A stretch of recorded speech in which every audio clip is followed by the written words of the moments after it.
ഒത്തുപെടുമാറാകട്ടെ.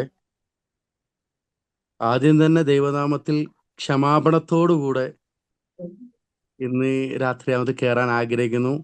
Anti കഴിഞ്ഞ ദിവസം തന്നെ എന്നെ വിളിച്ചു പറയുന്നു. പക്ഷെ ഇന്ന് ഞങ്ങളുടെ ദേവദാസന്മാരുടെ ഒരു മീറ്റിംഗ് നടക്കുവാനിടയായി തീർന്നു. ആ മീറ്റിംഗ് കഴിഞ്ഞ് വരുമ്പോൾ ഞങ്ങളുടെ സഭയിലെ ഒരു സഹോദരൻ, ഞങ്ങളുടെ സഭയിലല്ല, സെൻട്രലിലെ സഹോദരൻ ശാരീരിക രോഗത്താൽ കിടക്കുന്നതായതുകൊണ്ട് അവിടം വരെ പോകേണ്ട എമർജൻസി ആയതുകൊണ്ട് എന്ത് ചെയ്തു തീർന്നു. അവിടെ പോയി വരുന്ന വഴി അത്ര മൈൻഡിലില്ലായിരുന്നു, മെസ്സേജിന്റെ കാര്യം മൈൻഡിലില്ലായിരുന്നു. പെട്ടെന്ന് നോക്കുമ്പോൾ 8 മണി കഴിഞ്ഞു. അയ്യോ, ഇന്ന് 8 മണിക്ക് എന്തോ മീറ്റിംഗ് ഉണ്ടല്ലോ എന്നുള്ള കാര്യത്തിൽ വേഗത്തിൽ വരികയായിരുന്നു. ആദ്യം തന്നെ ദൈവനാമത്തിൽ ക്ഷമാപണം തന്നെ തുടങ്ങാൻ ദൈവനാമത്തിൽ ഓർപ്പിക്കുകയാണ്. ഇനി സമയം എന്തായാലും ഇല്ല, 1/2 മണിക്കൂർ കൂടെ ഉള്ളൂ. എങ്കിലും വേഗത്തിൽ നിങ്ങളുടെ മുമ്പിൽ ഒരു ദൈവിക ചിന്ത മാത്രം പങ്കുവെച്ചുകൊണ്ട്, എല്ലാവരും ദൈവവിശ്വാസികളാണെന്നുള്ള പൂർണ്ണ ബോധ്യത്തോടെ വേഗത്തിൽ ഒരു ചിന്ത മാത്രം പങ്കുവെച്ചുകൊണ്ട് ദൈവനാമത്തിൽ ഇരിപ്പാൻ ദൈവനാമത്തിൽ ശരണപ്പെടുന്നു. പ്രാർത്ഥനയില്ലാതെ ഞങ്ങൾക്കൊന്നും ചെയ്യാൻ കഴിയത്തില്ല. നിങ്ങളുടെ വിലയേറിയ പ്രാർത്ഥനയാണ് ദൈവദാസന്മാരുടെ ശുശ്രൂഷയ്ക്ക് കാതല എന്നാൽ ശക്തി പകരുന്നത് എന്ന് പറയാൻ ആദ്യമേ ഞാൻ എന്ത് ചെയ്യുക, സമയമെടുക്കുകയാണ്. നിങ്ങളുടെ പ്രാർത്ഥനയാണ് ഞങ്ങളെ ശക്തീകരിക്കുന്നത്. അതുകൊണ്ട് പ്രാർത്ഥിക്കുമ്പോൾ വിടുതലുണ്ട്. പ്രാർത്ഥിക്കുന്ന ഏത് വിഷയത്തിൻ്റെ മുമ്പിലും ദൈവപ്രവൃത്തി വെളിപ്പെടുവാനിടയായി തരും. മുഖവരകൾക്ക് ഇനി സമയമില്ല, എങ്കിലും ഒരു ചെറിയ വാക്യം വായിച്ചുകൊണ്ട് അതിൽ നിന്ന് എൻ്റെ ഹൃദയത്തിൽ ദൈവാത്മാവ് പകർന്ന ഒരു ചിന്ത നിങ്ങളുമായിട്ട് വേഗത്തിൽ പങ്കുവയ്പ്പാൻ ദൈവം ശരണപ്പെടുന്നു. വായിക്കാം. 1 തെസ്സലോനിക്ക ലേഖനം 4-ാം അധ്യായം 16-ാമത്തെ വാക്യം. 1 തെസ്സലോനിക്ക ലേഖനം 4-ാം അധ്യായം 16-ാമത്തെ വാക്യം വായിക്കുന്നു.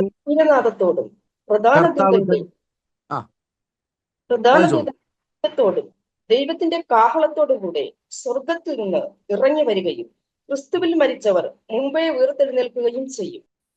മതി, ഒരു നിമിഷം കണ്ണുകൾ അടച്ചട്ടെ. ഈ രാത്രി നമ്മൾ കേട്ട വചനത്തിന്റെ മുമ്പിലേക്ക് ഒരു നിമിഷം നമ്മെ തന്നെ ഒന്ന് കൈമാറിയാട്ടെ. എത്രത്തോളം പൂർത്തീകരിക്കാൻ കഴിയുമെന്ന് എനിക്ക് അറിയത്തില്ലെങ്കിലും എൻ്റെ മുമ്പിൽ തന്നിരിക്കുന്ന സമയത്തിനാസ്പദമാക്കി ഞാൻ ആ മെസ്സേജ് കൺക്ലൂഡ് ചെയ്യാൻ ദൈവനാമത്തിൽ ശരണപ്പെട്ട് ആശ്രയിക്കുകയാണ്. ഒരു നിമിഷം കണ്ണുകൾ അടച്ചട്ടെ. പ്രാർത്ഥന എന്ന് പറയുന്നത് ദൈവവുമായുള്ള സംഭാഷണമാണെന്നാണ് വേദപുസ്തകം പഠിപ്പിക്കുമ്പോൾ നമ്മൾ കാണാൻ കഴിയുന്നത്.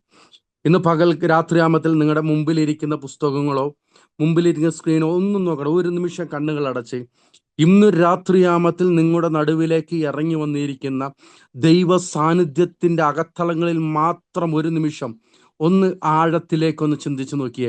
എൻ്റെ യേശു പോയി സംസാരിച്ച വ്യക്തി ജീവിതങ്ങളുടെ ഹൃദയത്തോട് ദൈവത്തിൻ്റെ ആത്മാവ് ഇടപെട്ട ചരിത്രമേ തിരുവചനത്തിൽ കാണാൻ കഴിയുള്ളൂ.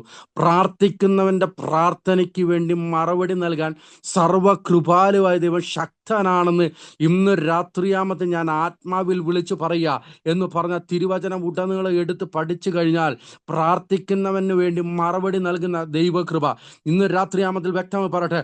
ഹന്ന ദൈവസന്നിധിയിൽ മുഴങ്കാലും മടക്കി ആലയത്തിന്റെ അകത്തളങ്ങളിൽ ഇരുന്ന് തൻ്റെ സങ്കടം ബോധിപ്പിച്ചപ്പോൾ നീണ്ട 1 വർഷം തീരുന്നതിന് മുമ്പേ അവിടെ മറുപടി അവിടെ കയ്യിൽ വന്നിട്ടുണ്ടെങ്കിൽ ഇന്ന് രാത്രിയാമത്തിൽ അവർ മോശ ദൈവസന്നിധിയിൽ പ്രാർത്ഥിച്ചപ്പോൾ പ്രാർത്ഥനയുടെ മറുപടിയായി ദൈവത്തിന്റെ പ്രവൃത്തി വെളിപ്പെട്ടെങ്കിൽ ഇസ്രായേൽ മക്കൾ ദൈവസന്നിധിയിൽ നിലവിളിച്ചപ്പോൾ നിലവിളി കേട്ട് ഉത്തരം അരുളിയ ഒരു ദൈവം ആ പഴയ നിയമ പുസ്തകത്തിൽ തിരുവചനത്തിൽ കാണുന്നുണ്ടെങ്കിൽ ഇന്ന് രാത്രിയാമത്തിൽ ഞാൻ വിളിച്ചു പറയട്ടെ, നിങ്ങളുടെ വിഷയത്തിന്റെ മേലെ ഏത് തന്നെ വിഷയമായാലും, ഏത് തന്നെ പ്രശ്നമായാലും, ഏത് തന്നെ പ്രതികൂല പ്രതിസന്ധിയായാലും ഇന്ന് രാത്രിയാമത്തിൽ ആത്മാർത്ഥ ഹൃദയത്തോടെ നിങ്ങളുടെ വിഷയം ദൈവത്തിന്റെ കരങ്ങളിലേക്ക് കൈമാറാൻ നിങ്ങൾ ഭാരപ്പെടുന്നുണ്ടോ?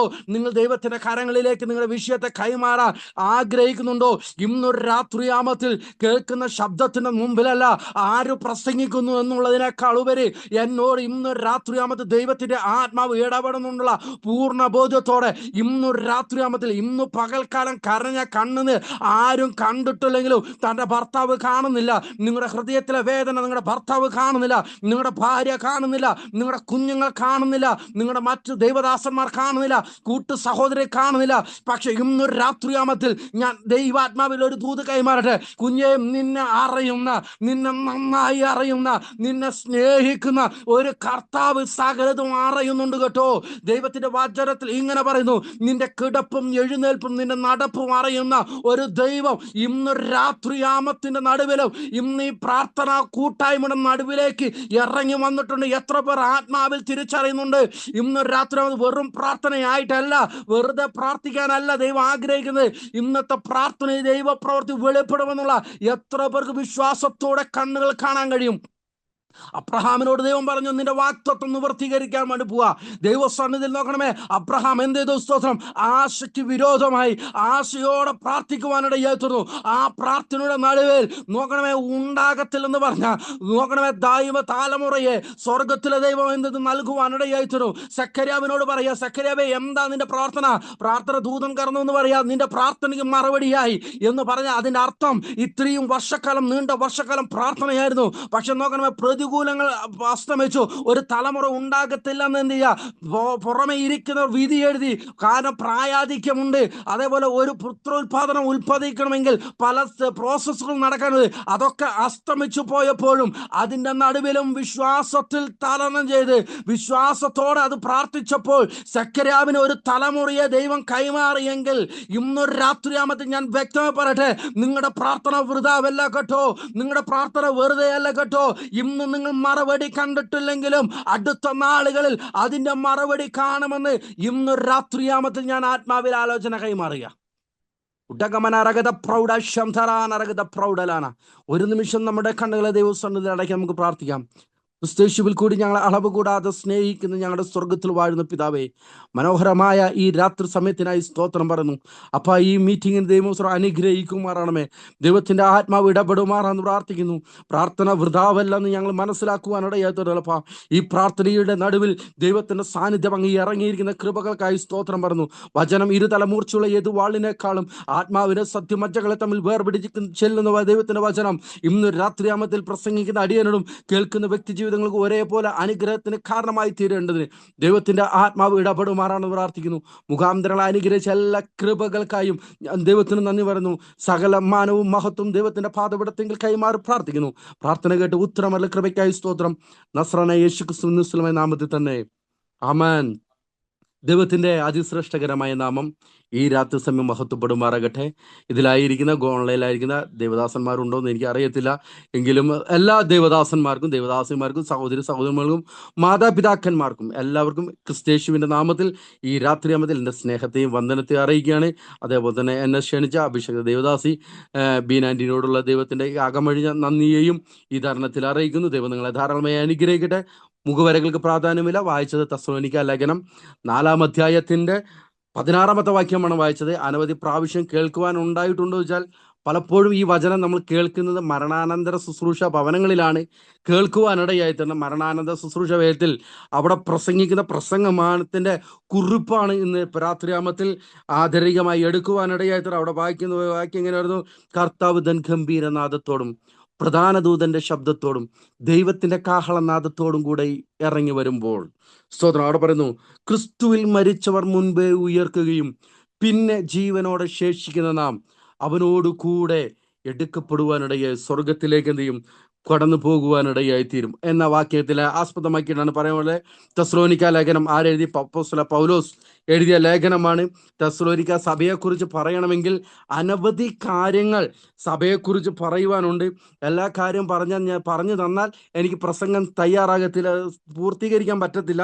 എങ്കിലും തെസ്സലോനിക്ക സഭയെ നോക്കിക്കൊണ്ട് പറയുമ്പോൾ, തെസ്സലോനിക്ക സഭ എന്ന് പറയുന്നത് അനവധി മാതൃകയുള്ള സഭയാണ് തെസ്സലോനിക്ക സഭ.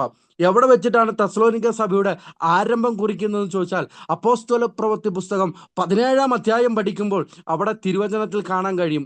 വേണമെങ്കിൽ കുറിച്ചെടുക്കാം, വായിച്ചു വിടാൻ സമയമില്ലാത്തത് കൊണ്ടാണ് വേഗത്തിൽ പറഞ്ഞു പോകുന്നത്.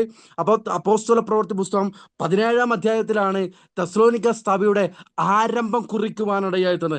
അപ്പോസ്തലൻ പൗലോസ് കടന്നുപോയി ശുശ്രൂഷ ചെയ്യുന്ന സമയങ്ങളിൽ അവിടെ ഇരിക്കുന്ന യഹൂദന്മാർ ദൈവഭക്തിയുള്ള പുരുഷന്മാരും മാന്യ സ്ത്രീകളും എന്ത് ചെയ്തു? പൗലോസിന്റെ പ്രസംഗം കേൾക്കുകയും പൗലോസിന്റെ പ്രസംഗം കേട്ട് അവർ ക്രിസ്തുവിലേക്ക് പൗലോസിനോട് കൂടെ ചേരുകയും ചെയ്യുന്ന ഭാഗം അപ്പോസ്തല പ്രവൃത്തി പുസ്തകം 17-ാം അധ്യായം പഠിക്കുമ്പോൾ നമുക്ക് കാണാൻ കഴിയും. അടുത്തത് 17-ാം അധ്യായത്തിൽ കഴിയുമ്പോൾ, സ്തോത്രം, സഭയുടെ സ്ഥാപകന കാര്യങ്ങളൊക്കെ ചെയ്തു. ആ സഭയെക്കുറിച്ച് പറയുന്ന കാര്യമാണ് നമ്മുടെ ഈ ഭാഗങ്ങൾ വായിക്കുമ്പോൾ, തെസ്സലോനിക്ക സഭയെക്കുറിച്ച് വായിക്കുമ്പോൾ അവിടെ കാണാൻ കഴിയുന്നത്, ഒന്ന്, സഭ മാതൃകയുള്ള സഭയാണ്. സ്തോത്രം. ഒന്ന്, സഭയുടെ പ്രത്യേകത എന്ന് പറഞ്ഞാൽ സഭ മാതൃകുള്ള സഭയുമാണ്. 1-ാം അധ്യായത്തിന്റെ 8-ാമത്തെ വാക്യം വായിക്കുമ്പോൾ അവിടെ കാണാൻ കഴിയും, മറ്റുള്ള വിശ്വാസികൾ, അഖിലയിലെ വിശ്വസിക്കുന്നവർക്ക് എല്ലാവർക്കും മാതൃകയായി തീർന്നു. 8-ാമത്തെ വാക്യത്തിൽ വ്യക്തമായി പറയുന്നുണ്ട്, അതൊരു മാതൃകയുള്ള സഭയാണ്. അടുത്ത കാര്യങ്ങൾ എന്ത് ചെയ്യുക, പല കാര്യങ്ങൾ ഇതിൽ നിന്ന് പറയണമെന്ന് ആഗ്രഹമുണ്ട്.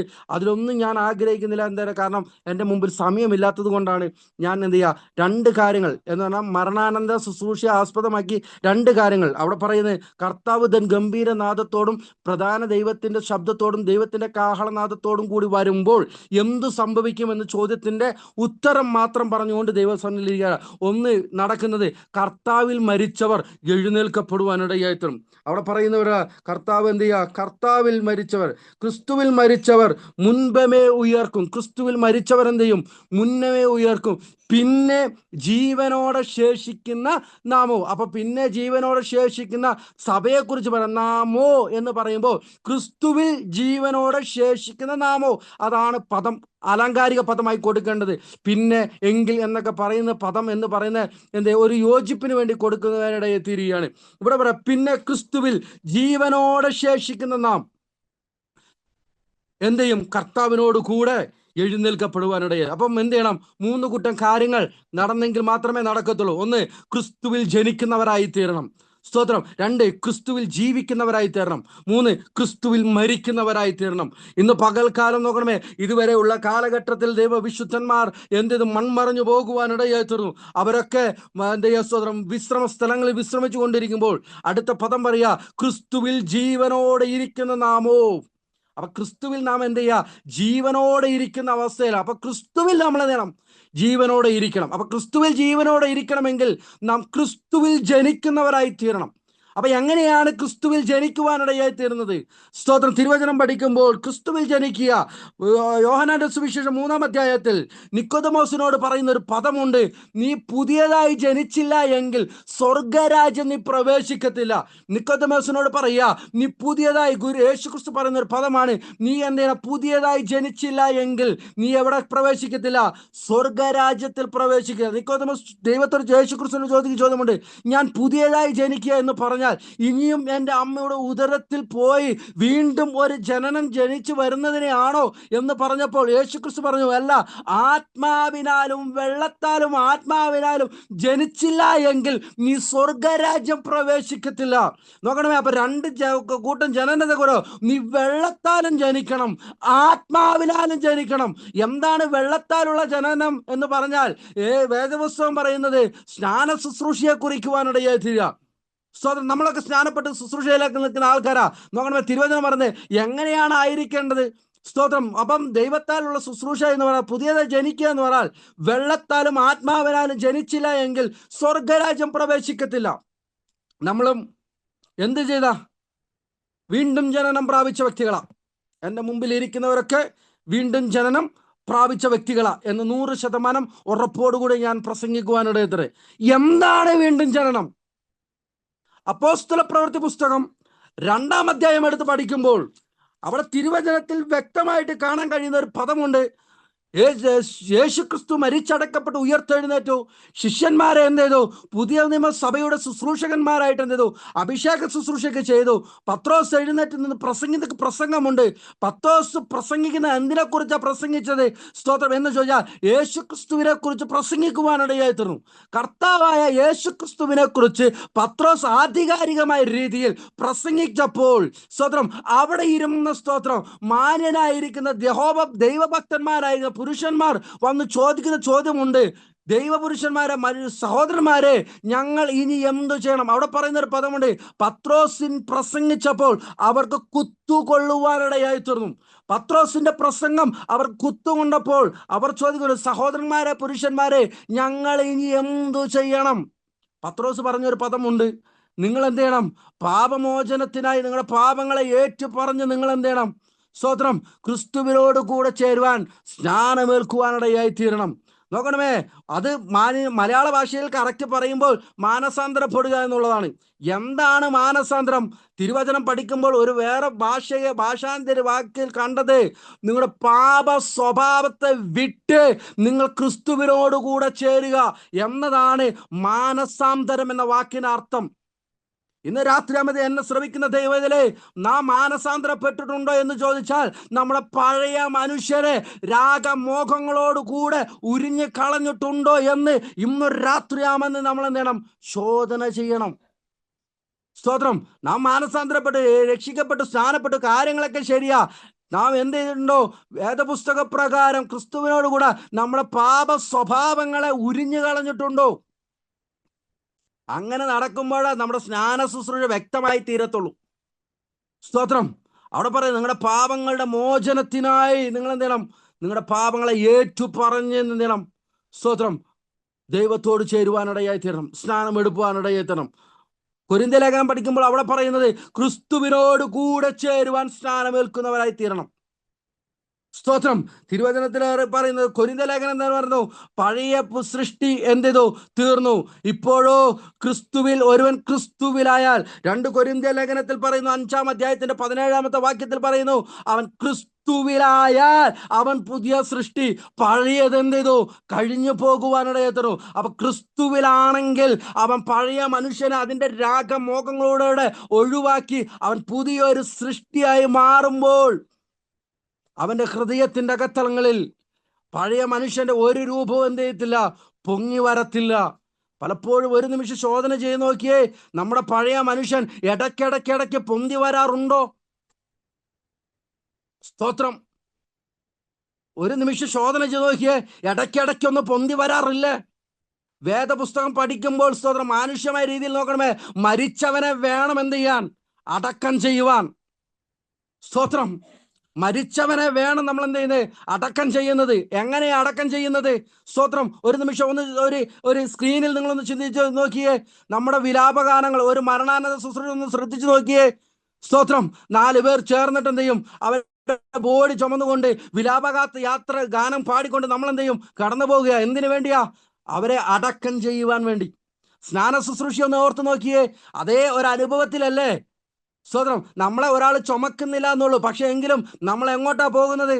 സ്തോത്രം. നമ്മുടെ പഴയ മനുഷ്യനെ കുഴിച്ചിടാൻ വേണ്ടി എന്ത് ചെയ്യുക? നാം പോകുക. എന്നിട്ടോ സ്നാനക്കടവിൽ നിന്ന് കയറി വരുന്നവൻ എങ്ങനെയാ കയറുന്നത്? പിന്നെ അവൻ പുതിയ സൃഷ്ടിയായിട്ടാ കയറി വരുന്നത്. ഇന്ന് രാത്രിയാമത്തിൽ വർഷം പാരമ്പര്യം പറയുന്ന നിങ്ങളോട് ഞാൻ ആത്മാവിൽ ഒരു ചോദ്യം ചോദിച്ചു പോട്ടെ. പഴയ മനുഷ്യൻ ചത്തിട്ടുണ്ടോ? ഇന്നും കോപം ഹൃദയത്തിലില്ലേ? ഇന്നും പിണക്കം നമ്മുടെ ഹൃദയത്തിലില്ലേ? ഇന്നും ആത്മാവിൽ നമ്മൾ ഒരുമിച്ചിരുന്ന് ആരാധിച്ചതല്ലേ? കൂട്ടു സഹോദരിയുടെ കുത്തുവാക്ക് ഇന്നും നമ്മുടെ ഹൃദയത്തിലില്ലേ? ഒരു നിമിഷം ശോധന ചെയ്ത് നോക്കിയേ. ക്രിസ്തുവിലായിട്ടുണ്ടോ?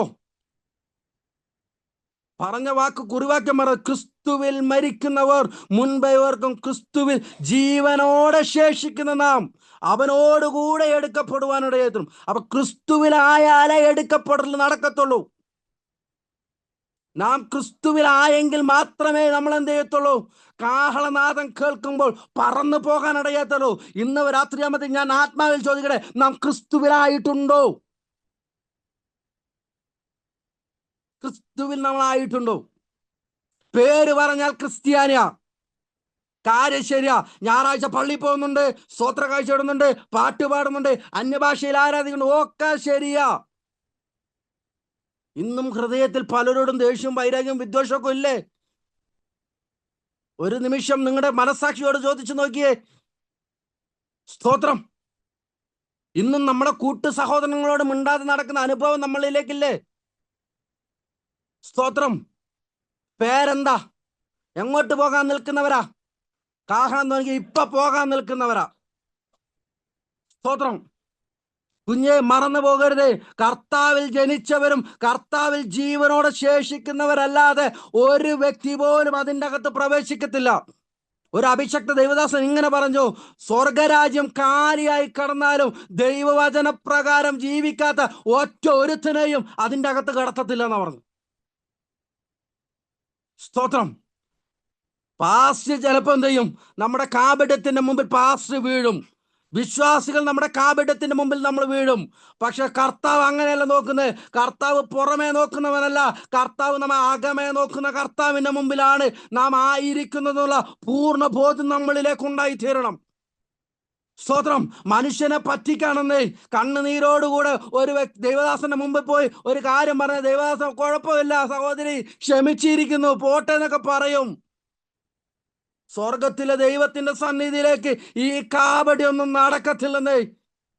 സ്തോത്രം. ഞാൻ ആ ഭാഗം അവിടെ നിർത്തട്ടെ. അപ്പൊ പുതിയതായി ജനിച്ചില്ല എങ്കിൽ നീ സ്വർഗരാജ്യം പ്രവേശിക്കത്തില്ല. പുതിയതായി ജനിക്കണമെങ്കിൽ എന്ത് ചെയ്യണം? കർത്താവിനോട് ചേരുവാൻ സ്നാനപ്പെടുവാനിടയായി തീരണം. സ്നാനപ്പെടുന്ന വ്യക്തിയെ കുറിച്ചാണ് കൊരിന്ത്യ ലേഖനം 2 കൊരിന്ത്യ ലേഖനം 5-ാം അധ്യായത്തിൽ പറയുന്നത്. കർത്താവ് ഒരുവൻ അവൻ പുതിയ സൃഷ്ടിയായി തീർന്നു. അതിന്റെ അർത്ഥം പഴയത് കഴിഞ്ഞുപോയി. ഇന്ന് രാത്രിയാമത്തിൽ ഞാൻ ആത്മാർത്ഥ ഹൃദയത്തോടെ ചോദിക്കട്ടെ, പഴയത് കഴിഞ്ഞ എത്ര പേർ ഇന്ന് രാത്രിയാമത്തിൽ ഈ മെസ്സേജ് കേൾക്കുന്നുണ്ട്? പഴയതിനെ ഒഴിവാക്കിയ എത്ര പേർ ഇന്ന് രാത്രിയാമത്തിൽ എൻ്റെ ഈ മെസ്സേജ് കേൾക്കുന്നുണ്ട്? ഇല്ലെങ്കിൽ ഇന്ന് രാത്രിയാമത്തിൽ ഒരവസരം കൂടി ദൈവം ഒരുക്കുക, പഴയത് ഉരിഞ്ഞു കളയാതെ. സ്തോത്രം. നോക്കണമേ, തിരുവചനം പറയുക, സ്തോത്രം, പുതിയ സൃഷ്ടിയായി തീരും. പഴയതെന്തെയും അഴിഞ്ഞു പോകുവാനിടയായി തീരും. പഴയത് മാറി പുതിയതിനെ ധരിക്കുവാനിടയായി തീരും. കൊലോസ്യ ലേഖനം പറയുന്നത് പ്രകാരം, ഗലാത്യ ലേഖനം, കൊലോസ്യ ലേഖനമൊക്കെ പഠിക്കുമ്പോൾ അവിടെ പറയുന്നത് ക്രിസ്തുവിനെ ധരിക്കുന്നവരായി തീർന്നു. പുതിയ വ്യക്തിയുടെ അനുഭവം എന്ന് പറയുന്നത് പഴയ നമ്മുടെ മാനുഷിക സ്വഭാവങ്ങളല്ല, പിന്നെ നാം എന്ത് ചെയ്യുക? ക്രിസ്തുവിനെ ധരിക്കാനായി തീർന്നു. എന്ത് ചെയ്തു? ക്രിസ്തുവിനെ ധരിക്കുന്നവരായി തീർന്നു. ക്രിസ്തുവിനെ ധരിക്കുന്ന, ക്രിസ്തുവിനെ അടുത്ത് ബോധിക്കുന്നതല്ല ചെയ്യുന്നത്, ക്രിസ്തുവിന്റെ സ്വഭാവമുള്ളവരായി എന്ത് ചെയ്തു? തീരുവാനിടയായി തീർന്നു. ഇന്ന് രാത്രിയാമത്തിൽ ദൈവപൈതലേ, ക്രിസ്തുവിന്റെ സ്വഭാവമായിരിക്കുന്ന എന്തൊക്കെ നമ്മുടെ ജീവിതത്തിലുണ്ട്?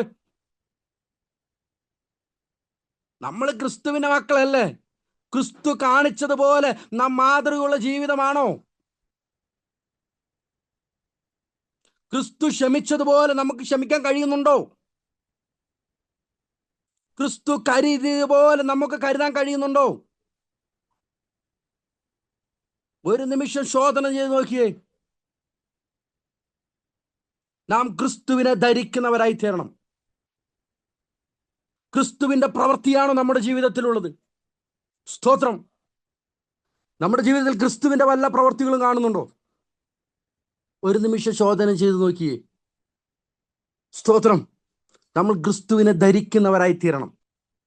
അതുകൊണ്ടാണ് ഫിലിപ്പിയ ലേഖനം പറയുന്നത് ക്രിസ്തുവിന്റെ സ്വഭാവമുള്ളവരായി തീരണം. ക്രിസ്തുവിന്റെ ഭാവമുള്ളവരായി തീരണം. ക്രിസ്തുവിന്റെ ഭാവം തന്നെ നിങ്ങളിലും ഉണ്ടായിരിക്കട്ടെ. ക്രിസ്തുവിന്റെ ഭാവം എന്തായിരുന്നു? അവിടെ തന്നെ പറയുന്ന ഭാഗമുണ്ട്. അവൻ ദൈവരൂപത്തിലിരിക്കെ ദൈവത്തോട് സമത്വം മുറുകെ പിടിച്ചു കൊള്ളണമെന്ന് വിചാരിക്കാതെ ദാസരൂപമെടുത്തു, തന്നെത്താനെ താഴ്ത്തി. ഇന്ന് എത്ര പേർക്ക് താഴ്ത്താൻ സമയമുണ്ട്? എത്ര പേർ സ്വയമേ താഴ്ന്നു കൊടുക്കാൻ തയ്യാറുണ്ട്? കൂട്ടു സഹോദരോട് ആത്മാർത്ഥ ഹൃദയത്തോടെ പോട്ടെ, ക്ഷമിച്ചിരിക്കുന്നെന്ന് ഹൃദയത്തിന്റെ ഭാഷയിൽ നിന്ന് പറയാൻ എത്ര പേർക്ക് സമയം കഴിയുന്നുണ്ട്? സ്തോത്രം. ക്രിസ്തുവിന്റെ ഭാവം. വേറൊരു ഭാഗത്തിൽ പറയുന്നു, നിങ്ങൾ ക്രിസ്തുവിന്റെ പത്രങ്ങളാണെന്ന. എന്ന് പറഞ്ഞാൽ എന്നെയും നിങ്ങളെയും കാണുന്നവർ ക്രിസ്തുവിനെ കാണുന്നവരെ പോലെ ആയിത്തീരണം. എന്നിലും നിങ്ങളെയും നോക്കുമ്പോൾ, പുറമേ ഇരിക്കുന്ന വ്യക്തി എന്നെയും നിങ്ങളെയും കാണുമ്പോൾ നമ്മളിൽ ക്രിസ്തുവിനെ കാണുവാനിടയായി തീരണം. പലപ്പോഴും നമ്മുടെ സംസാരം ഒന്ന് ശ്രദ്ധിച്ചു നോക്കിയേ. ക്രിസ്തുവിന്റെ സംസാരം വേദപുസ്തകം പഠിക്കുമ്പോൾ അവന്റെ വാക്കുകൾ ലാവണ്യ വാക്കുകളായിരുന്നു. ക്രിസ്തുവിന്റെ വാക്കുകൾ എങ്ങനെയുള്ളതായിരുന്നു? അവന്റെ വാക്കുകൾ ലാവണ്യ വാക്കുകളായിരുന്നു. പലരും ആശ്ചര്യപ്പെടുവാനിടയായി തീർന്നു. അവന്റെ വാക്കുകളുടെ മുമ്പിൽ പലരും ആശ്ചര്യപ്പെടുവാനിടയായി തീർന്നു. ഒരു നിമിഷം ആത്മാർത്ഥ ഹൃദയത്തോടെ ഇന്ന് രാത്രിയാമത്തിൽ ചോദിച്ചു നോക്കിയേ, നമ്മുടെ വാക്കുകൾ എങ്ങനെയാ? സ്തോത്രം. നമ്മൾ നമ്മുടെ മക്കളെ വിളിക്കുന്ന ഓരോ അന്യഭാഷ കേട്ട് കഴിഞ്ഞാൽ, സ്തോത്രം, ഒരു നിമിഷം ശോധന ചെയ്ത് നോക്കിയേ. വേദപുസ്തകം പറയുന്ന ഒരു പദമുണ്ട്, നാവ് എല്ലാറ്റിനേക്കാളും ദോഷമുള്ളതാണ്, അത് നമ്മുടെ ശരീരത്തെ മൊത്തം എന്ത് ചെയ്യും, മലിനപ്പെടുത്തുന്നു എന്ന തിരുവചനം യാക്കോബ് ലേഖനം എഴുതുമ്പോൾ പറയുവാനിടയായി തീർന്നത്. ഒരു ദൈവ പൈതലിന്റെ സംസാരം എപ്പോഴും എങ്ങനെയായി തീരണമെന്ന വേദപുസ്തകം പറഞ്ഞ്, ഉപ്പിനാൽ കൃപയോടുകൂടിയതും ഉപ്പിനാൽ രുചി വരുത്തിയതുമായി തീരണം. ഇന്ന് രാത്രിയാമത്തെ ഞാൻ ആത്മാർത്ഥ ഹൃദയത്തോട് ചോദിക്കട്ടെ, ഇതാണോ നമ്മുടെ സംസാരം എപ്പോഴും? രണ്ടു പേര് കൂടുമ്പോൾ ഒരു അനുഗ്രഹപ്രദമായിരിക്കുന്ന ആശയങ്ങൾ സംസാരിക്കണ്ടോ? ആത്മീയ അഭിവൃദ്ധി വരുത്തക്ക രീതിയിൽ ഒരു സംസാരിക്കാറുണ്ടോ? ഉണ്ടോ? പലപ്പോഴും നമ്മൾ സംസാരിക്കുക മറ്റുള്ളവരുടെ കുറ്റമാണ് സംസാരിക്കുന്നത്. നമ്മൾ പലപ്പോഴും സംസാരിക്കുന്നത് മറ്റൊരു വ്യക്തിയുടെ കുറവുകളെയാണ് സംസാരിക്കുന്നത്. സ്തോത്രം. ഒരു നിമിഷം ശോധന ചെയ്ത് നോക്കിയേ. ഏതെങ്കിലും ഒരു വ്യക്തി വിളിച്ചിട്ട് ആ സഹോദരന്റെ അല്ല ആ സഹോദരി ശരിയാ, പ്രതികൂലം പ്രയാസങ്ങളൊക്കെയാണ്, എങ്കിൽ ശരി നമുക്ക് എന്ത് ചെയ്യാം, അവർക്ക് വേണ്ടി പ്രാർത്ഥിക്കാം എന്നാണ് പറയുന്നത്. നാം പറയുന്നത് അവർക്ക് അത് വന്നാ പോരാ. പലപ്പോഴും നമ്മൾ ചിന്തിക്കുന്നത് എന്താ, എന്നോട് അത് ചെയ്ത പ്രകാരം അവർക്ക് ഇതേ കിട്ടിയാൽ പോലെ നിങ്ങളുടെ വലുതാ ഞാൻ പ്രതീക്ഷ. മനോഭാവമാണ്, ക്രിസ്തുവിന്റെ ഭാവമാണ്. ഇതൊന്നും ക്രിസ്തുവിന്റെ ഭാവമല്ല കുഞ്ഞേ. ക്രിസ്തുവിന്റെ ഭാവം എന്ന് പറഞ്ഞ എളിമയാണ്, താഴ്മയാണ്. സഹോദരന് ഇല്ലായ്മയുള്ള സഹോദരന്റെ അടുത്ത് പോയി അവനെ ആശ്വസിപ്പിക്കുന്ന വാക്കുകൾ പറയുന്നത് കർത്താവ് അങ്ങനെയായിരുന്നു ചെയ്തുകൊണ്ടിരിക്കുന്നത്. ശമര്യക്കാരത്തിയുടെ അടുത്ത് പോയിട്ട് എന്ത് ചെയ്തു? യഹൂദന്മാർക്ക് ശമര്യക്കാരുമായി ഒരു ബന്ധവുമില്ല. പക്ഷെ യേശു എന്ത് ചെയ്തു? ശമര്യക്കാരുടെ വീട്ടിന്റെ അടുത്തേക്ക് ചെല്ലുവാനിടയാത്തും. ശമര്യക്കാരത്തി എന്ത് വെള്ളം കോരുവാൻ വേണ്ടി കിണറ്റിന്റെ പക്കത്ത് വന്നപ്പോൾ എന്ത് ചെയ്തു? അവളോട് പോയി സംസാരിക്കുവാനിടയാത്തും. എൻ്റെ ദൈവവൈതലേ, കഴിഞ്ഞ നാളുകളിൽ നാം സംസാരിച്ചു ഒരേ പായിലിരുന്ന് ആത്മീയമായി ആരാധിച്ച വ്യക്തികൾ ഇന്ന് സംസാരിക്കാതെ ഇരിക്കുന്ന എത്ര പേർ? ഒരു നിമിഷം ചോദ്യം നോക്കിയേ. നിങ്ങളെ കഴിഞ്ഞ നാളുകളിൽ നിങ്ങളോട് കൂടെ ഇരുന്ന് ആരാധിച്ച, നിങ്ങളോട് കൂടെ സ്നേഹം പങ്കിട്ട എത്ര പേര് നിങ്ങൾ ഇന്ന് വിളിക്കാറുണ്ട്? ഒരു നിമിഷം ശോധന ചെയ്ത് നോക്കിയേ. എന്തോ അന്ന് ഏതോ പറഞ്ഞ ഒരു ചെറിയൊരു വാക്കിന്റെ പേരിലല്ലേ ഇന്നും നമ്മൾ തമ്മിൽ മിണ്ടാതിരിക്കുന്ന? സ്തോത്രം. ഞാൻ ആ ഭാഗം അവിടെ നിർത്താൻ ആഗ്രഹിക്കുക. സ്തോത്രം. അപ്പൊ എന്തായി തീരണം? നമ്മളിൽ ക്രിസ്തുവിന്റെ ഭാവം ഉണ്ടായിത്തീരണം. സ്തോത്രം. പലതും ഉരിഞ്ഞു കളയുവാനിടയായി തീരണം. കൊലോസ്യ ലേഖന 3-ാം അധ്യായത്തിന്റെ 1 മുതൽ 5 വരെയുള്ള വാക്യങ്ങൾ വായിക്കുമ്പോൾ പല ഭാഗങ്ങളും അവിടെ ഉരിഞ്ഞു കളയാനുണ്ട്. ഞാനിതൊക്കെ എടുത്ത് വായിച്ച് നിങ്ങളുടെ മുമ്പിൽ കേൾപ്പിച്ച് പ്രസംഗിക്കണമെന്ന് വിചാരിച്ചു. പക്ഷെ സമയത്തിന്റെ പരിണത ഫലമാണ് അതിലേക്കൊന്നും ഞാൻ കുറിവാക്യം മാത്രം പറഞ്ഞു തരുവാൻ ഇടയായി തീരുന്നത്. സ്തോത്രം. കൊലോസ്യ ലേഖനത്തിൽ പൗലോസ് പറയുക, ചിലതിനെ ഉരിഞ്ഞു കളയുവാനിടയായി തീരണം. ഉരിഞ്ഞു കളയുക, അതിന്റെ അർത്ഥം എന്താ? സ്തോത്രം. തന്നിൽ നിന്ന് എടുത്ത് കളയുക കുറച്ച് പ്രയാസകരമായ വിഷയമാണ്, കുറച്ച് പ്രയാസമാണ്. പക്ഷെ കർത്താവിന് വേണ്ടി ചെയ്തേ പറ്റത്തുള്ളൂ. നിത്യതയ്ക്ക് വേണ്ടി നമ്മളത് ചെയ്തേ മതിയാകത്തുള്ളൂ. സ്തോത്രം. എന്നിട്ട് നമ്മൾ എന്ത് ചെയ്യണം? ഇതൊക്കെ ഉരിഞ്ഞു കളയ കാര്യങ്ങളൊക്കെ ചെയ്തിട്ട് എന്ത് ചെയ്യണം? കർത്താവിനെ ധരിക്കുന്നവരായി തീരണം. കർത്താവിനെ നമ്മൾ എന്ത് ചെയ്യണം? ധരിക്കുന്നവരായി തീരണം. നമ്മുടെ പഴയ മനുഷ്യനെ ഉരിഞ്ഞു കളഞ്ഞതിന് ശേഷം, നമ്മുടെ പഴയ സ്വഭാവങ്ങൾ മാറ്റിയതിന് ശേഷം, നമ്മുടെ പഴയ അനുഭവത്തെ മാറ്റിയതിന് ശേഷം നമ്മൾ എന്ത് ചെയ്യുക? പുതിയ സൃഷ്ടിയായി തീരുമ്പോൾ, കർത്താവിന് വേണ്ടി ജീവിക്കുമ്പോൾ നമ്മൾ എന്തായി തീരും? കാഹളനാദം ധ്വനിക്കുമ്പോൾ പറന്നു പോകുവാനിടയായി തീരും. പിന്നെ ജീവനോടെ ശേഷിക്കുന്ന നാമോ, പൗലോസ് വ്യക്തമായി പറഞ്ഞു, പിന്നെ ജീവനോടെ ശേഷിക്കുന്ന നാമേ എന്ന് പറയുന്നതിന്റെ അർത്ഥം പിന്നെ കർത്താവിൽ ജീവനോടെ ശേഷിക്കുന്ന നാമോ എന്നാണ് അതിന്റെ അർത്ഥം. അങ്ങനെയാണ് കർത്താവിൽ എന്തേ തീരണം? സ്തോത്രം. ഒന്ന്, കർത്താവിൽ ജനിക്കുന്നവരായി തീരണം. കർത്താവിൽ ജനിക്കാൻ വളരെ എളുപ്പമാ ദൈവവൈതലേ. ദൈവകുഞ്ഞെ, കർത്താവിൽ ജനിക്കാൻ വേറെ ഒന്നും ചെയ്യണ്ട. കർത്താവിനെ സ്വീകരിച്ചാൽ മാത്രം മതി. രക്ഷിതാവായി സ്വീകരിച്ച് 4 പേരുകൾ കാണത്തക്ക രീതിയിൽ ഒരു ദൈവദാസന്റെ കയ്യിൽ സ്നാനപ്പെട്ട് കഴിഞ്ഞാൽ തീർന്നു, നാം കർത്താവിനെ സ്വീകരിച്ചു. പക്ഷേ അത് വലിയ പ്രയാസമില്ലാത്ത കാര്യമാണ്. പക്ഷേ അടുത്തൊരു കാര്യമുണ്ട്, കർത്താവിൽ ജീവിക്കുന്നവരായി തീരണം. ഇന്ന് രാത്രിയാമത്തിൽ പൗലോസ് പറയുന്ന ഒരു പദമുണ്ട്. സ്തോത്രം. ഞാൻ എന്ത് ചെയ്തു? ഓട്ടം കൂടി. സ്തോത്രം. തിരുവചനം പറയുന്നത്, ഞാൻ നല്ല പൊരുതി ഓട്ടം തികച്ചു വിശ്വാസം കാക്കുവാനിടയായി തുടങ്ങും. ഏത് സമയത്താ പറഞ്ഞതെന്നറിയോ? അന്ത്യനിമിഷത്തിൽ, മരണാനന്ത ശുശ്രൂഷ അന്ത്യനിമിഷത്തിൽ പൗലോസ് പറയാ, ഞാൻ നല്ല പോർ പൊരുതി എന്ന് പറഞ്ഞാൽ പല പ്രതികൂലങ്ങളുണ്ടായിരുന്നു, പല പ്രതിസന്ധികളുണ്ടായിരുന്നു, പല പോരാട്ടങ്ങളുണ്ടായിരുന്നു, പല ഉപദ്രവങ്ങളുണ്ടായിരുന്നു, പലത് പലത് പലത് പലത് ക്രിസ്തു നിമിത്തം എൻ്റെ ജീവിതത്തിലേക്ക് കടന്നു വന്നു. അവിടെയൊക്കെയും ഞാൻ ക്രിസ്തുവിൻ്റെ മകനാണെന്നുള്ള ബോധ്യത്തോടെ അതിനൊക്കെയും എന്ത് ചെയ്തു? മാറ്റി നിർത്തുവാനിടയായി തീർന്നു.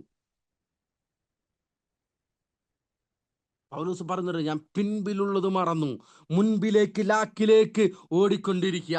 എൻ്റെ ലക്ഷ്യം ഇന്നലെ പറഞ്ഞ പ്രശ്നങ്ങളല്ല, എൻ്റെ ലക്ഷ്യം ഇന്നലെ സംസാരിച്ച സഹോദരന്മാർ സംസാരിച്ച വാക്കുകളല്ല. ഇതൊന്നും എന്നെന്ത് ചെയ്യത്തില്ല, സ്വതന്ത്രം ഒന്നും ചെയ്യാൻ കഴിയത്തില്ല. പക്ഷെ എൻ്റെ ലക്ഷ്യം എന്ന് പറയുന്നത് മുൻപോട്ടാണ്. എൻ്റെ ലക്ഷ്യം എങ്ങോട്ടാ? എൻ്റെ ലക്ഷ്യം എന്ന് പറയുന്നത് പൗലോസ് പറയുന്ന പോലെ ഞാൻ എന്ത് ചെയ്യുക? ഞാൻ എൻ്റെ ഓട്ടം തികയ്ക്കുവാനിടയായി തീർന്നു. അവസാന സെക്കൻഡുകൾ. സ്തോത്രം. ഇന്ന് രാത്രിയാമത്തിൽ നമുക്ക് എത്ര പേർക്ക് പറയാൻ കഴിയും പൗലോസ് പറഞ്ഞവർ, ഞാൻ നല്ല പോർ പൊരുതി, ഞാൻ ഓട്ടം തികച്ചു, വിശ്വാസം കാക്കുവാനിടയാത്തണം. ഇന്ന് രാത്രിയാമത്തിൽ ഞാൻ ആത്മാർത്ഥ ഹൃദയത്തോടെ ചോദിച്ചതോടെ, ആ കടന്നു വന്ന ആ ആരംഭ കാലഘട്ടത്തിലെ വിശ്വാസം ഇന്ന് പകൽക്കാലം നമ്മളിലുണ്ടോ? ആ കടന്നു വന്ന ആരംഭ കാലഘട്ടത്തിലെ ആരാധന ഇന്ന് പകൽക്കാലം നമ്മുടെ ജീവിതത്തിൽ ഉണ്ടോ? ആ ആരംഭ കാലഘട്ടത്തിലെ ഉപവാസ പ്രാർത്ഥന ഇന്ന് നമ്മുടെ ജീവിതത്തിലുണ്ടോ? ആരംഭ കാലഘട്ടത്തിലെ ആ ഒരു സ്നേഹബന്ധം ഇന്ന് രാത്രിയാമത്തിൽ നമ്മുടെ ജീവിതത്തിലുണ്ടോ? ഇല്ലെങ്കിൽ നാം ക്രിസ്തുവിൽ നിന്ന് അകന്ന് പല നാഴിക ദൂരം എത്തിയെന്നാണ് ദൈവത്തിൻ്റെ മാറ്റമില്ലാത്ത വചനം പഠിക്കുമ്പോൾ നമുക്ക് കാണാൻ കഴിയുന്നത്. സ്തോത്രം. എൻ്റെ മുമ്പിൽ സമയം ഇവിടെ എന്ത് ചെയ്യുക? പൂർണ്ണമാകുകയാണ്. ഒരു നിമിഷം കണ്ണുകൾ അടച്ചാട്ടെ. എല്ലാ കണ്ണുകളും അടഞ്ഞാട്ടെ. എല്ലാ കണ്ണുകളും. സ്തോത്രം.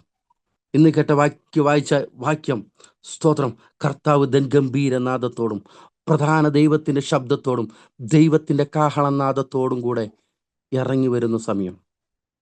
ക്രിസ്തുവിൽ മരിച്ചവർ, കഴിഞ്ഞ നാളുകളിൽ മരിച്ച ദൈവത്തിൻ്റെ ഭക്തന്മാരൊക്കെ പോട്ടെ, അടുത്ത ജീവനോടെ ശേഷിക്കുന്ന നമ്മെക്കുറിച്ച് പറയുന്ന ഒരു പ്രവചന നിവൃത്തീകരണമുണ്ട്. ക്രിസ്തുവിൽ ജീവിച്ചിരിക്കുന്ന നാമോ അവൻ്റെ കാഹളനാദം കേൾക്കുമ്പോൾ പറന്നു പോകാൻ തയ്യാറായിരിക്കുന്ന നമ്മെ കുറിച്ച് ദൈവത്തിൻ്റെ വചനം പറയുകയാണ്. നാം ക്രിസ്തുവിനെ സ്വീകരിക്കുക മാത്രമല്ല, ക്രിസ്തുവിൽ ജീവിക്കുന്നവരായി തീരണം. ഇന്ന് രാത്രിയാമത്തിൽ ഞാൻ ആത്മാർത്ഥ ഹൃദയത്തോടെ ചോദിക്കട്ടെ, നാം ക്രിസ്തുവിലാണോ ജീവിക്കുന്നത്? സ്തോത്രം. നാം ക്രിസ്തുവിൽ വിശ്വാസത്തോടുകൂടി ജീവിക്കുന്നുണ്ടോ? നാം ക്രിസ്തുവിന് വേണ്ടി എന്തു ചെയ്യുവാനിടയായി തീർന്നു? ഒരു നിമിഷം കണ്ണുകൾ അടച്ച് ആത്മമണ്ഡലത്തിൻ്റെ അകത്തളങ്ങളിൽ പരിശുദ്ധാത്മ നിയോഗത്തിൽ ആത്മാവിനോടൊന്ന് ചോദിച്ചു നോക്കിയേ, ഇന്നേ വരെ എൻ്റെ വാക്കുകൾ ദൈവവചനപ്രകാരമായിരുന്നോ? എൻ്റെ സംസാരങ്ങൾ ദൈവവചനപ്രകാരമായിരുന്നോ? എൻ്റെ ഇടപാടുകൾ ദൈവവചനപ്രകാരമായിരുന്നോ? എൻ്റെ പഴയ മനുഷ്യൻ ഇടയ്ക്കിടയ്ക്ക് പൊന്തി വരാറുണ്ടോ? ഒരു നിമിഷം ഒന്ന് ശോധന ചെയ്ത് നോക്കിയേ. ഞാൻ പറയുന്നു, മനസാക്ഷി ഒരിക്കലും കള്ളം പറയത്തില്ല, ദൈവത്തിൻ്റെ ആത്മാവ് ഒരിക്കലും കള്ളം പറയത്തില്ല. സ്തോത്രം. നിങ്ങളുടെ അഴകമൊഴിഞ്ഞ മനസാക്ഷി എന്ന് പറയുന്ന ആത്മാവോടൊന്ന് ചോദിച്ചു നോക്കിയേ. അതെ, ഇന്ന് ദൈവദാസൻ പറഞ്ഞത്, പുതിയ സൃഷ്ടിയായിട്ടില്ലെങ്കിൽ, സ്വർഗരാജ്യം പ്രവേശിക്കത്തില്ലെങ്കിൽ, ഇന്ന് രാത്രിയാമത്തിൽ ദൈവമേ, എൻ്റെ പഴയ മനുഷ്യനെ പല സമയത്ത് പുറത്തു വരുന്ന ഒരു അനുഭവം ഉണ്ടായിരുന്നു. അപ്പാ, എന്നോട് ക്ഷമിക്കണമേ. ചില സമയത്ത് പെട്ടെന്ന് കോപിക്കുന്ന അനുഭവം എൻ്റെ ജീവിതത്തിൽ വന്നിട്ടുണ്ട്. എന്നോട് ക്ഷമിക്കണമേ. പലപ്പോഴും സഹോദരന്മാരോട്, എൻ്റെ കൂട്ടുവിശ്വാസികളോട് ഞാൻ പിണക്കം അനുഭവിച്ചിട്ടുണ്ടല്ലപ്പാ. എന്നോട് ക്ഷമിക്കുക. എത്ര പേർ ആത്മാർത്ഥ ഹൃദയത്തോടെ സ്തോത്രം. യാക്കോബിന്റെ ലേഖനം പറയുന്നത് പോലെ, കേൾക്കുന്നവരായി വെറുതെ കേൾവിക്കാരായിട്ട് മാത്രമല്ല, കേട്ടനുസരിക്കുന്നവരായി തീരുവിൻ, അല്ലാതെ പക്ഷം അത് ശിക്ഷാവിധിക്ക് കാരണമായി തീരുമെന്ന് ദൈവത്തിൻ്റെ മാറ്റമില്ലാത്ത വചനത്തിൽ തന്നെ പറയുവാനിടയായി തോന്നുന്നുണ്ട്. സ്തോത്രം. കേട്ടില്ല എന്ന് പറയാൻ നമുക്ക് കഴിയത്തില്ല ദൈവത്തിലെ. ഇന്ന് രാത്രിയാമത്തിൽ ആത്മാർത്ഥ ഹൃദയത്തോടെ ഞാൻ നിങ്ങളോട് ചോദിക്കട്ടെ, എത്ര പേരുടെ അകം തളയ്ക്കുന്നുണ്ട്? എത്ര പേരുടെ അകത്ത് ഈ വചനം കയറുന്നുണ്ട്? എനിക്ക് അറിയത്തില്ല. എങ്കിലും ദൈവത്തിൻ്റെ ആത്മാവിൻ്റെ ഇടപെടൽ ഉണ്ടെന്ന് ഞാൻ പൂർണ്ണ വിശ്വസിക്കുന്നു. നാം ദൈവ പൈതലായിട്ടുണ്ടോ? വർഷം പാരമ്പര്യം പറയാൻ നമുക്കില്ലേ? 30 വർഷം, 40 വർഷം, 50 വർഷം പാരമ്പര്യം പറയാൻ പോലും അല്ലേ.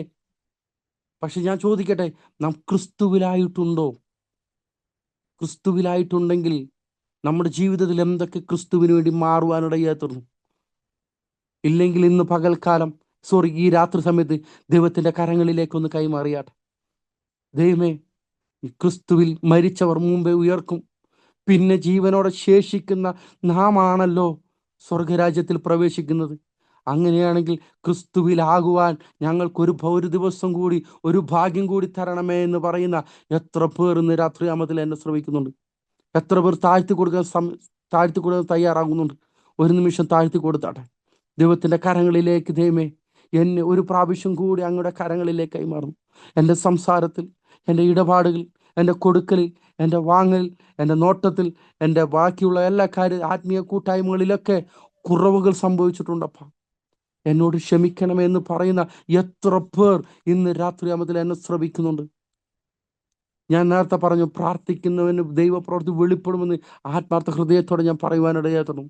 സങ്കീർത്തനത്തിൽ ഒരു വാക്യം പറയുന്നുണ്ട്, ഞാൻ എൻ്റെ പാപം നിന്നോട് അറിയിക്കുമെന്ന് പറഞ്ഞപ്പോൾ അവൻ എൻ്റെ പാപത്തെ ക്ഷമിച്ചു, എൻ്റെ അകൃത്യത്തെ മായ്ച്ചു കളയുന്ന ദൈവം. അങ്ങനെയാണെങ്കിൽ ദൈവത്തിന്റെ വചനം ഇങ്ങനെ വാക്കുന്നു, ഈ വചനത്താൽ നിങ്ങൾ ശുദ്ധി വന്നിരിക്കുന്നു എന്ന് പറഞ്ഞ പോലെ ആത്മാർത്ഥ ഹൃദയത്തോടെ അത് ഏറ്റെടുക്കാൻ തയ്യാറായി ആ ഭാഗങ്ങൾ ക്രമീകരിക്കാൻ തയ്യാറാകുമ്പോൾ ദൈവത്തിന്റെ വചനം നിങ്ങൾ ശുദ്ധീകരിക്കുമെന്ന് ദൈവത്തിന്റെ വചനം തന്നെ ആഹ്വാനം ചെയ്യുവാനിടയായി തീരുക. ഇന്ന് രാത്രിയാമത്തിൽ എത്ര പേർ താഴ്ത്തി കൊടുക്കും? എത്ര പേർ ദൈവത്തിന്റെ കരങ്ങളിൽ സമർപ്പിക്കും? എത്ര പേർ ദൈവത്തിന്റെ നാമത്തിന് വേണ്ടി നിൽപ്പാൻ തയ്യാറാണ്? നമുക്കൊരു നിമിഷം പ്രാർത്ഥിക്കാം. ക്രിസ്തേശുവിൽ കൂടി ഞങ്ങൾ അളവ് കൂടാതെ സ്നേഹിക്കുന്ന ഞങ്ങളുടെ സ്വർഗത്തിൽ വാഴുന്ന പിതാവേ, പിതാവിന്റെ പാദപടത്തെങ്കിൽ താഴ്ത്തി സമർപ്പിക്കുന്ന അല്പനിമിഷമെങ്കിലും ദൈവത്തിന്റെ മാറ്റമില്ലാത്ത വചനം പ്രസംഗിപ്പാൻ അടിയന് കൃപ നൽകിയ കൃപകൾക്കായി സ്തോത്രം. ദൈവം മാനിക്കും കൃപകൾക്കായി സ്തോത്രം. ഈ കേട്ട വിതച്ച വിത്തുകളൊന്നും നിഷ്ഫലമായി പോകാൻ ഇടവരാതെ വേണം ദൈവത്തിന്റെ ആത്മാവ് അങ്ങ് ഇടപെടുമാറാന്ന് പ്രാർത്ഥിക്കുന്ന സ്തോത്രം. കൃപ കൊണ്ട് നിറയ്ക്കുമാറുന്ന അനുഗ്രഹിക്കുമാറുന്ന സകല മാനവും മഹത്വവും ദൈവത്തിന്റെ പാദപടത്തെങ്കിൽ കൈമാറുന്നു. പ്രാർത്ഥനയുടെ ഉത്തരമുള്ള കൃപയ്ക്കായി സ്തോത്രം. നസ്രായ യേശു ക്രിസ്തു മുസ്ലിമായ നാമത്തിൽ തന്നെ ആമേ. ഇത്ര നേരം സമയം അനുവദിച്ചെന്ന ദൈവദാസന്മാരോട് ശ്രമിച്ച എല്ലാ ദൈവമക്കളോടും ഈ ധരണത്തിൽ നന്ദി പറയുന്നു. ഒരു പ്രാവശ്യം കൂടി ക്ഷമാപണം ആവർത്തിക്കുകയാണ്. ദൈവനാമത്തിൽ എന്നോട് ക്ഷമിക്കണം. കാരണം ഞാൻ പറഞ്ഞല്ലോ, പ്രതികൂലം എൻ്റെ ആ സാഹചര്യം ആയതുകൊണ്ട് മാത്രമാണ്. എങ്കിലും പോരായ്മകളുണ്ട്. ദൈവനാമത്തിൽ എന്നോട് ക്ഷമിക്കണം. എന്നെ ക്ഷണിച്ച ദൈവദാസിയോടുള്ള നന്ദിയും സ്നേഹബന്ധത്തിൽ ധാരണത്തിൽ അറിയിക്കുന്നു. ദൈവം നിങ്ങളെ ധാരണമായി അനുഗ്രഹിക്കട്ടെ.